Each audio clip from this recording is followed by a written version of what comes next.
ఈ నెల 24 నుంచి పార్లమెంట్ సమావేశాలు జరగనున్నాయి.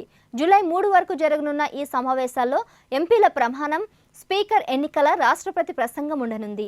ఈ విషయాన్ని పార్లమెంట్ వ్యవహార శాఖ మంత్రి కిరణ్ రిజిజు తెలిపారు. 24-25 తేదీల్లో లోక్సభకు ఎన్నికైన ఎంపీలు ప్రమాణ స్వీకారం చేయనున్నారు. ప్రొటెం స్పీకర్ ఆధ్వర్యంలో ఎంపీలంతా ప్రమాణం చేస్తారు. ఈ నెల 26న కొత్త స్పీకర్ ఎన్నిక జరగనుంది.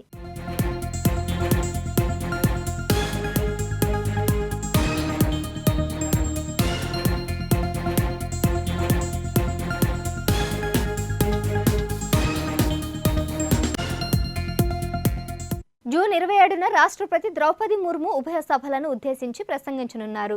ఈ సందర్భంగా వచ్చే 5 ఏళ్లకు ప్రభుత్వ రోడ్ మ్యాప్ను రాష్ట్రపతి వెల్లడించనున్నారు. అదేవిధంగా రాష్ట్రపతి గత ప్రభుత్వ విజయాలను కూడా తన ప్రసంగంలో ప్రస్తావించే అవకాశం ఉంది. మరోవైపు ప్రభుత్వాన్ని పలు అంశాల్లో నిలదీసేందుకు ప్రతిపక్షాలు సిద్ధమవుతున్నాయి. అటు రాజ్యసభ సమావేశాలు 27 నుంచి జూలై 3 వరకు జరగనున్నాయి.